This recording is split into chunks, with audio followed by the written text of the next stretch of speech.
ચલો આપણે આ બ્લાઉઝના આધારે માપ લેવાનું છે, બરાબર? તો આને આપણે પહેલાં ગણશું, આમ સીધું લેશું આ રીતે ઊંધું લેવાનું, આપણે બ્લાઉઝના આધારે કરવાનું છે અને બરાબર ગોઠવવાનું, બરાબર? આ રીતે. હવે આ બ્લાઉઝની લેન્થ છે, આ છે ને આ પટ્ટી આમાં થાય. આવડું બેન કે કરાવું? હે જરૂર હોય કહેજો. આ છે 15, અહીંયા આપણે રાખશું 15.5, એટલે અહીંયા આપણે નિશાન લગાવવાનું 15.5.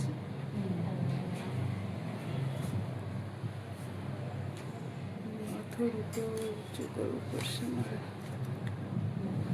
પછી છે ને દેખાતું ને બધાને અડધું જ દેખાય.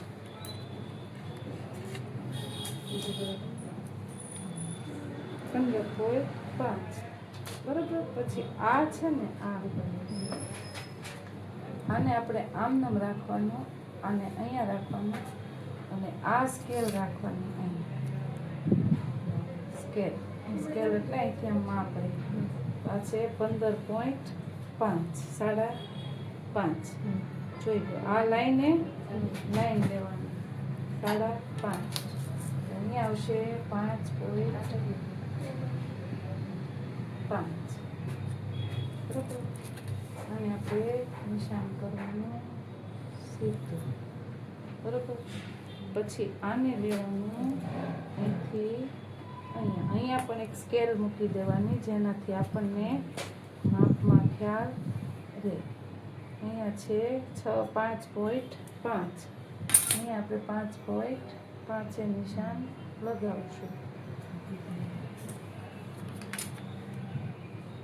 આ આપણે સીધું, બરાબર.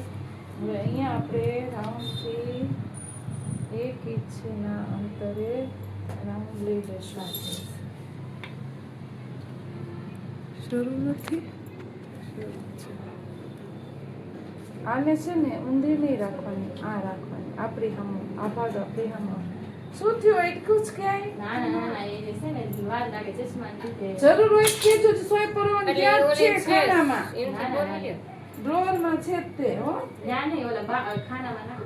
અહીંયાથી આપણે અહીંયા સુધી 9.5, અહીંયા આપણે લઈશું 9.5.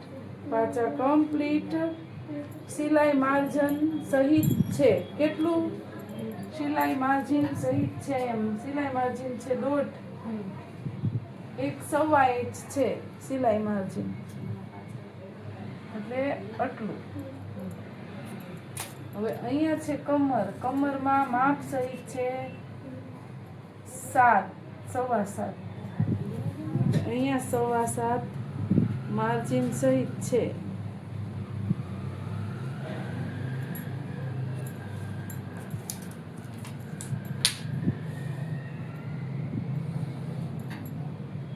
આ આપણે માર્જિન સહિત આ થઈ ગયું આપણે બેક સાઈડનું કટિંગ થાય છે ને. હવે અહીંયાથી અહીંયા આપણે આવશે 3.5, તો 3.5 નિશાન.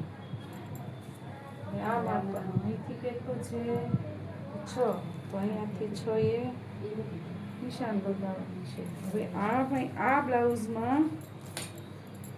બ્લાઉઝમાં અલગ રાખ્યું નથી, બરોબર. આ બ્લાઉઝમાં એમનેમ જ નોર્મલ સિલાઈ લઈ લીધેલી છે, એક્સ્ટ્રા રાખ્યું નથી. આ બ્લાઉઝનું માપ આપણે અહીંયા કમ્પ્લીટ કર્યું છે. આમનામાં બધું માપ આવી ગયું, કઈ કાઢવાનું નહીં, કાંઈ કાઢવાનું નહીં, બધું આવી ગયું. આમાં કોઈ વસ્તુ કાઢવાની નથી. એમનામ આટલું થઈ જાય. હા, આ જો આટલું આ બધું આવી ગયું માપ, જોઈ લો તમે. સિલાઈ આવી છે ને આ બધી, આ બધું આવી ગયું. આ સિલાઈનો ભાગ આવી ગયો, આ ફિટિંગનો ભાગ આવી ગયો. સિલાઈ કરવાની બરોબર. હવે તમને હું અહીંયા શીખવાડું ફ્રન્ટ સાઈઝ, આગળનો ભાગ, બરોબર. આ ભાગ આપણે અહીંયા શીખવાનો છે, બરાબર. તો અહીંયા જે લંબાઈ લીધી 15.5 એ આપણે ઓળખી લેવાની છે. આ લીધી. હવે જે આ લીધું ને એમાં જ અહીંયા લેવાનું છે 5.5 કમર નહીં, શોલ્ડર 5.5 અહીંયા હાર્મોન. જે બ્લાઉઝ તમારે માપનું છે ને એના આધારે કરવાનું. બ્લાઉઝનું માપ લઈ અને આપણે કરવાનું છે. તમે કીધું મને આમાં મેજર પટ્ટીથી શીખવાડા એ રીતે. અહીંયા 5.5 છે, અહીંયા 5.5 એવું છે. હવે આપણે એની લંબાઈ લઈ લઈએ, જોઈ લઈએ કેટલી છે. આની લંબાઈ છે 15 જ છે, બરાબર. હવે આમાં એણે શું કર્યું છે, એક્સ્ટ્રા સિલાઈ માર્જિન રાખ્યું નથી, આમાં નામાં જ કર્યું છે, બરાબર. એટલે હવે આપણે આની લંબાઈ લઈ લેશું. લંબાઈ છે આપણી કેટલી 15. તો આપણે કેટલી રાખી છે 15.5. અહીં આપણે નિશાન લગાવશું. દેખાઈશ.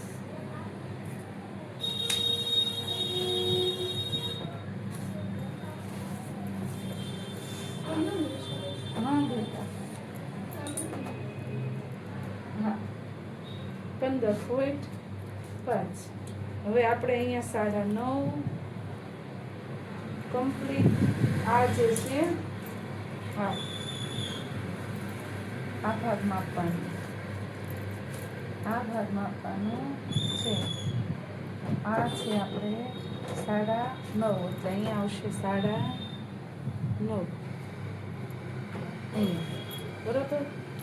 પછી અહીંયા આવશે નીચે 7.5. અહીંયા દઈશું આપણે માર્જિન, સિલાઈ માર્જિન બધું સહિત આપણે 7.5 આવે છે, બરાબર.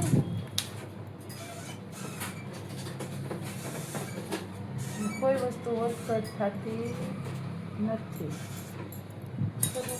હવે અહીંયા આમાં આ બ્લાઉઝમાં આગળનું કાંઈ કાપ્યું નથી, બે બાજુ હરખે હરખું જ છે. જોઈ લો અહીંયા ને અહીંયા. એટલે અહીંયા આપણે આની જેમ જ રાઉન્ડ લેવાનું છે.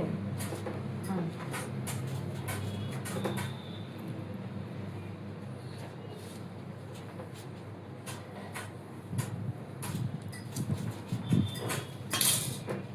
હવે આ જે છે આ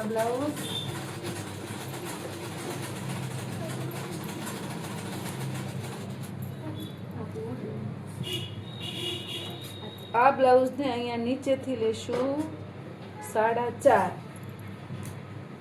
જે આપણે ટક્સ પોઈન્ટ લેવાનો છે, તો અહીંયાથી લેશું 4.5 આમ ઉપર. અહીંયા નીચેથી આ ઉપર સાઈડ આવવાનું. આ હવે આ કેટલું છે, તો આ છે 4.5. તો અહીંયા આપણે 4 થી 4.5 સુધી નિશાન લગાવવાનું, બરોબર. પછી અહીંયાથી આ હૂક પટ્ટી છે, આ છે આગળનું. અહીંયા હૂક પટ્ટી છે, તો અહીંયા કેટલું લીધું છે એણે? અહીંયા લીધું છે 2.5. તો અહીંયાથી આ માપ ખાસ લઈ લેવાનું. અહીંયાથી નીચેથી કેટલું છે 4.5. તો અહીંયા 4.5 નિશાન લગાવવાનું. એના માપના આધારે જ આપણે કરવાનું છે. અહીંયાથી છે 2.5, બરોબર. પછી આ છે, આ કેટલું છે અહીંથી અહીંયા? તો 2.5 નું માપ. અહીંયાથી અહીંયા 2.5 નું માપ. લંબાઈ કેટલી છે 4.5. તો અહીંયા આપણે 4.5 નિશાન લગાવી દેવાનું. હવે આ આપણે 3 ટક્સ અહીંયાથી આપણે કટ કરવાનો. અહીંયાથી આપણે રાઉન્ડ આવશે, બરાબર. અહીંયા આવશે 4.5, 4.5, લેન્થ થઈ 4.5 અને અહીંયા છે 2.5. અહીંયાની લેન્થ પણ 4.5 છે, બરોબર. તો આની લેન્થ કેટલી છે? તો 15. અહીંયા છે 15.5 નથી 5.5. આની 15. ઈ તો મેઇન લેન્થ હા, ગણવાની, main. એક્સ્ટ્રા તો આપણે કરવાની છે. અહીંયા 5.5 બરોબર. અને અહીંયા આવશે 1 ઇંચનું માર્જિન. અહીંયા કી છે કોને હા, એક જ ઇંચ, આમાં એક જ ઇંચ છે. આ જે છે એના આધારે આ કરવાનું છે. આ છે ફ્રન્ટ ભાગ.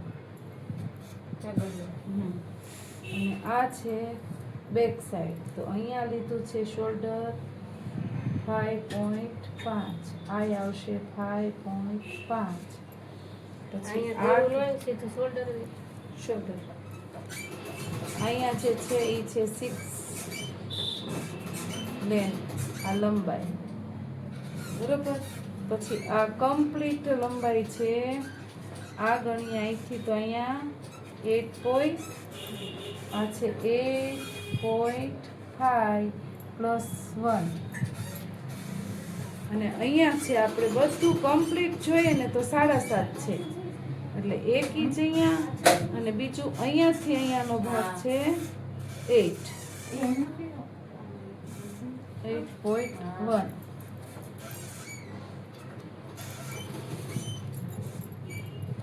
અહીંયાથી 1 ઇંચનું રાઉન્ડ આવશે. આ આપણે છે બી, બેક સાઈડ. બેક સાઈડ, આ ફ્રન્ટ સાઈડ બરોબર. હવે આપણે લઈશું સ્લીવનું કટિંગ શીખશું. ધોવું પડશે કપડું ત્યાં. ધોતી કાંઈ વાંધો નહીં, તો મશીનમાં નાખો.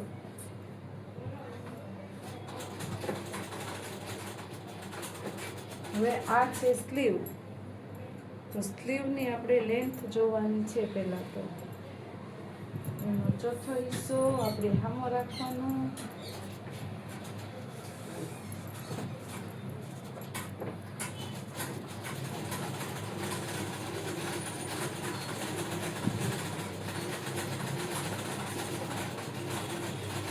અહીંયા આપણે સ્લીવની લંબાઈ જોશું કેટલી છે. તો સ્લીવની લંબાઈ, આ જે સિલાઈ હોય આ પટ્ટી આ સિલાઈમાં ગણવાની. એટલે અહીંયાથી ઉપરથી લેવાનું 10. 10 ને 11.5 પટ્ટી વળે એટલે 11.5 લેવાનું. તો અહીંયાથી અહીંયા એક 11.5 લંબાઈ.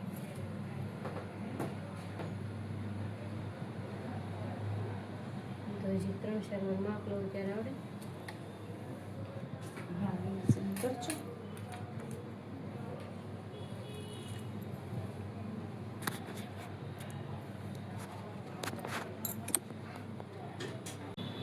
થોડું બીજું કાંઈ આમાં પછી ધ્યાન રાખતું રહેવું પડે છે. અધૂરું રહેતું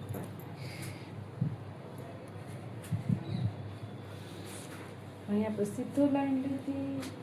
આ છે સ્લીવ.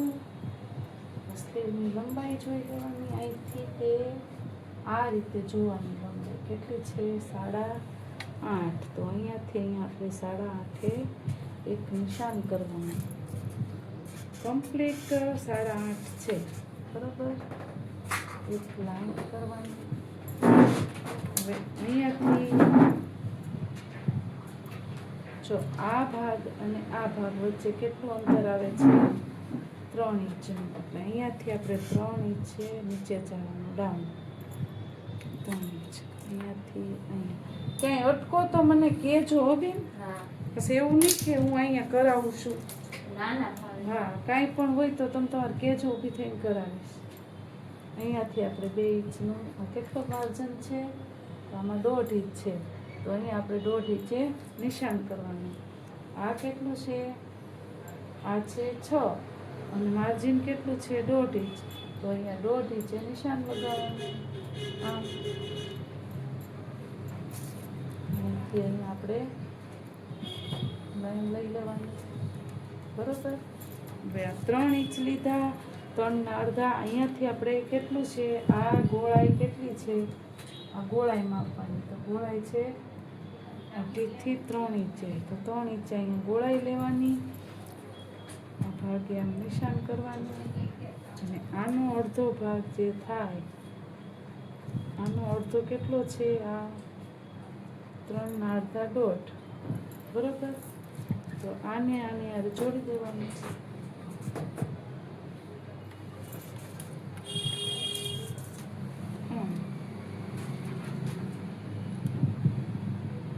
આ કર્વ શેપનું આકારે સ્ટેજનું કટિંગ થઈ ગયું. અહીંથી સીધું લેવાનું, આ બાઈનું કટિંગ.